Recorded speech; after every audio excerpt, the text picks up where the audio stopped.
Good afternoon, everybody. My name is Iridium Axel, and today I'm going to be showing you how to use the Compositor in Hitfilm Express 12. If you've never used Hitfilm before, I recommend that you check out my basics tutorial, which goes over a lot more things than this video will, in the description down below. So before we get started, we should probably talk about what a composite shot does, but I'm going to do that after I show you how to create a composite shot. So the first thing you have to do is make sure that the media pool up here is selected. Then you'll hit New and hit Composite Shot. Alternatively, you can just have it selected and hit Control-Shift-N to create a new composite shot. Here we have some similar settings like what you have to create a new project in Hitfilm. You can change the name, the template, the duration of the clip, and plenty of other things here. You just want to make sure that the resolution and the frame rate match to what kind of video you're going to be putting in or working with and what you want to get out of the clip. That would mostly be controlled by the template unless you modified something manually, so you should be good there. All of these settings can be edited later. You can save your own templates if you really want to, but they should have plenty enough for you right in here. So now we're just going to hit OK. That creates our new composite shot. As you can see, the composite shot will appear in the media pool. If we go to our editor, we can actually drag the composite shot into the editor as if it were just a normal piece of media. We also have in this sort of editor box here, the composite shot has opened up as a tab. So you can switch between the editor and that composite shot. If you were to have more composite shots here, they would open up as more tabs. The composite shot is essentially meant to be used for nitty-gritty editing or animation. The editor is not as much so meant for animation. You can do basic animation in it, but it's harder and it's not really meant for that. So anything more advanced, like creating an intro that you're going to use in all of your videos, would definitely be helpful to have a composite shot for. Now, one final thing before we move on, you can click on this gear here to open up the properties for the composite shot, and you can change them anytime you want. So you're not locked in with whatever settings you put in as soon as you create the composite shot. I'm going to name this Test Composite. Bam. So now let's take a look at what we have here. We have a few tools, not all the tools we have in the editor, but none that are especially different. We have the selection tool, the drag tool, the slice tool, and the rate stretch tool. If we come over here, you can also see we have the time codes right here, just like we have in the editor. Over here, we have a new layer button. If we hit that, we can create a new plane, text, grade, camera, light, or point. We're not going to go over what all of these things do in this video because honestly, I'm not sure how to use some of them. We're just going to go over the basics, probably of the plain text and grade. The camera is for any sort of 3D animation or effects you're going to use, and I'll put on screen what the light and point are for. So if we come over here, we have something very familiar looking, and that is the timeline. But this timeline looks different from any other timeline we've used before, which is admittedly only the editor, but yeah, it looks a good bit different. And that's because it works a good bit differently. Let's get some media to throw in here in the form of, say, an image. Amongst all the memes and thumbnails I've made here, we have my logo. I'll grab this logo, and we'll be working with it primarily in this video. Before we move any further, I should mention you're probably in a workspace that looks something like this right now. That's because I'm using the editor workspace currently, but you can change it to the compositing workspace if you wish to. The only changes are to the actual layout of the workspace, so you're not going to hurt or hinder anything by not using it. But I'll use it for the sake of this video, and I'll modify it just a little bit here because the media, in my opinion, is way too wide. So I'm going to scoot it over. Now we have a longer timeline. I'm also going to make this taller. and sort of customize it to my liking by just grabbing the various sliders. I'm going to grab the Effects tab, and I'm going to drag it over here, and then I'm going to drag the Controls tab over here, and that's usually how I like to have it all set up. You don't have to do any of this. This is just my own personal preferences. Now that we have this set up to the fullest extent of the law or whatever, I'm going to grab my logo and drag it in. As you can see, it's one solid 30-second clip because the length of our entire composite shot is 30 seconds. I'm also going to come over here and change it to the checkerboard background so we can make sure that it's all clear here and not actually black. So, what can we now do with the compositor that we could not do with the editor? Well, basically, we can manipulate things a lot more than we could in the editor. Right here on the end, we have the list of all media that we put in here. If I were to grab another image, like for example, this potato salad for whatever reason, and drag it in here, it creates an entirely new layer underneath that logo. I'm going to make this potato salad a lot bigger. So now we have my logo floating on an endless sea of potato salad. But as I was saying, down here, we have the list of all media that's going to go into our composite shot. You can move them down and up and whatever, but what's outside of the time limit of the composite shot may as well be considered as though it was deleted from it, because it's not going to play in the final rendition. So if I just move this down 50 frames and I hit play, it appears on screen at 50 frames in. So let's see how we can actually manipulate this stuff. We can hit the arrow here on the end, and we have a bunch of things to work with. We have masks, effects, transform, and behaviors. We're going to open up transform here, and we have all of the same basic settings that we had in the editor. It's just much easier to work with them. What do I mean by this? So if we come to 0, 0 here, let's say we want to fade in my logo. First thing we're going to do is keyframe opacity. As you can see, the keyframe appears right here, and we can zoom in or out on it. And I'm going to go to like 25 frames in, and I'm going to set the opacity again to 100, and I'll change this one back to 0 because I just turned on keyframing. I didn't change anything. So we have it go from 0 to 100, a nice smooth fade in. I'm also going to raise the scale a little bit so it's a bit easier to see. Let's say after this, I want my logo to scoot over to here. How would we do that? So we can keyframe its position right here. And that, if you don't really understand keyframes, essentially what they'll do is tell the editing software what state that variable should be in at what moment in the timeline. So these two keyframes tell it should be at 0% opacity here and 100% opacity here. The editor takes this information and it animates in between them to make our fade.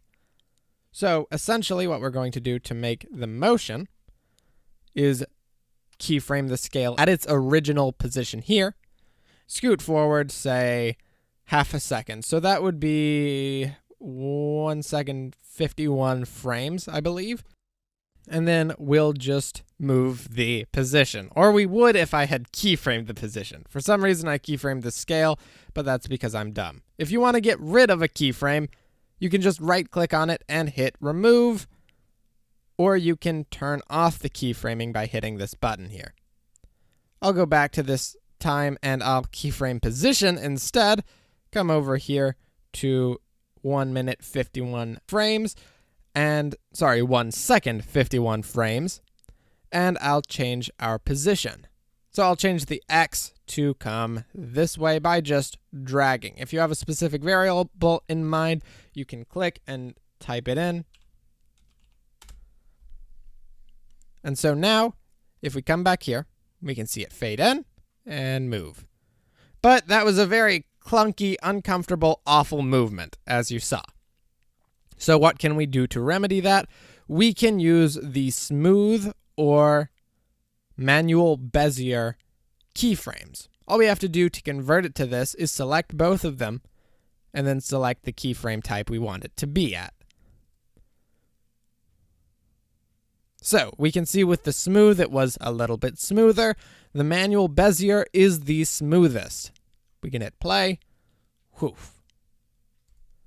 Or at least it's a different kind of smooth. Starts out a little slow, speeds up, then slows down again. You can modify the manual Bezier by clicking on the value graph here. And then if we zoom in, we can modify them by clicking on these little draggy things and dragging them around. So, if you don't really know how this is supposed to work right now, essentially what we're changing is how the editor manipulates its movement. It'll go straight out, and that'll be slow, slow, slow, fast, slow, slow, and done. So that's essentially what the curve of it means. Slow, fast is steep, and then slow is wide again. If we close out the value graph, we get something a little bit different. You can mess around with that as much as you'd like to. Now, if you need to quickly get to a keyframe, all you need to do is click this or forward if there's a keyframe ahead. This only works with the keyframes that are selected. So here, as long as they're selected, or as long as one is selected, we can move through them. You can also do this by hitting Alt period or Alt comma. This really isn't that convenient for me, but it can be convenient for you if you're clever enough with your keyboard fingers. Now, what else can we do in the Compositor that is different from the editor? If we come up here to the viewer, that's actually one thing that changes. We have the masking tools. So we have 3 of them here: freehand mask, ellipse mask, and rectangular mask. We're going to do this with the potato salad. If we come up here to the rectangular mask, essentially what a mask does, it takes only the selected area of the footage to display when it applies the mask here to whatever clip it is. So I've applied this square mask right here, and we can use the selection tool to move it around if we want to. Now let's take a look at the ellipse mask. This, as you might be able to tell, makes an ellipse. Of course, with either of these, if you hold Shift, you can make it a consistent size. So since this is an ellipse and we're holding Shift, it makes it into a circle and not just any size ellipse. The freehand mask is what you would use if you're trying to mask out just a very specific portion of the footage. So we can actually zoom in here and say we only want to select the bowl of the potato salad and none of the background. We can mark here and click here, here.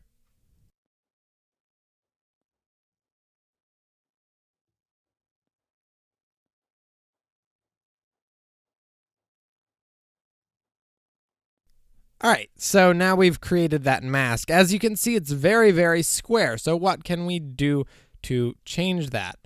Well, we can move around the individual pieces here.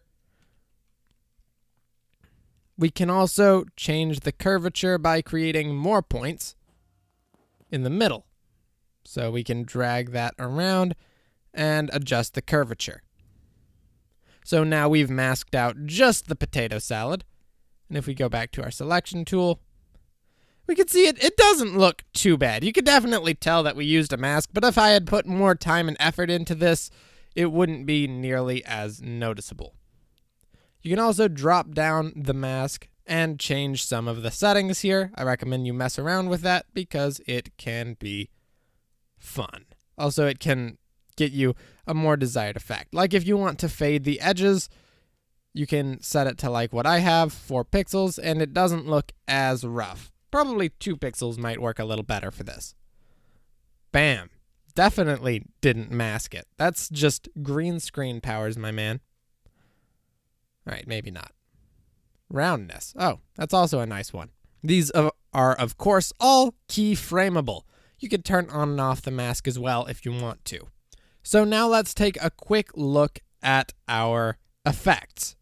First, I'm going to turn this mask back on, and now if we hit effects, you can see we have a big old window here open up, so we can decide what kind of effects we'd like to apply to our footage.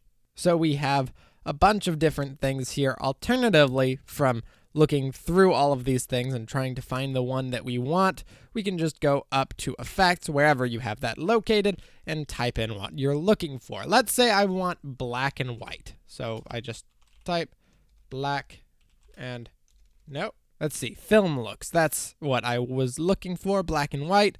Drop it onto the potato.png. Now we have black and white potato salad. I'll close the effects tab here, and let's see. We have our logo fade in, move to the side.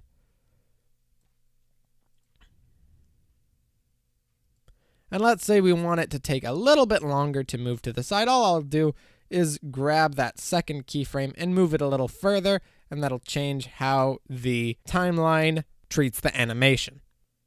So now we're just going to do one final quick little edit, and that's going to make the animation we did here go in reverse. So after it faded in and moved over, we'll have it move back and fade out.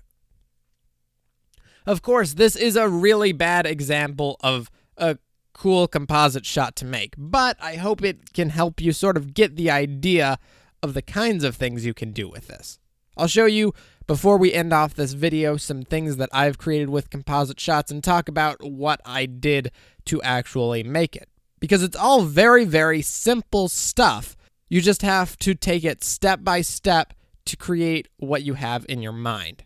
But anyway, if we want to create a fade out for this, what we'll do is select this keyframe, copy, and paste it over here. It'll paste it at the playhead, so we'll have to move it over here. And then copy this, paste it over here. Then do the same thing with these two things. Paste it over here, and copy this, and paste it over here. Of course, these aren't exact frame markers, but you could do that if you really wanted to. There we go. That's the full clip. It's a whole, like, 7.5 seconds long.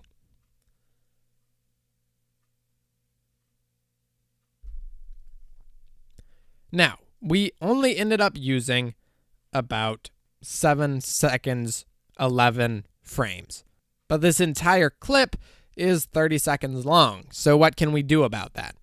Well, like I said earlier, you can come up to the composite shot, hit the gear, and change the duration. Since we know that everything takes 7 seconds, 11 frames, I will type 0.7 seconds, and I'll do 12 frames. Give it a frame of cooldown, even though really that should not be necessary.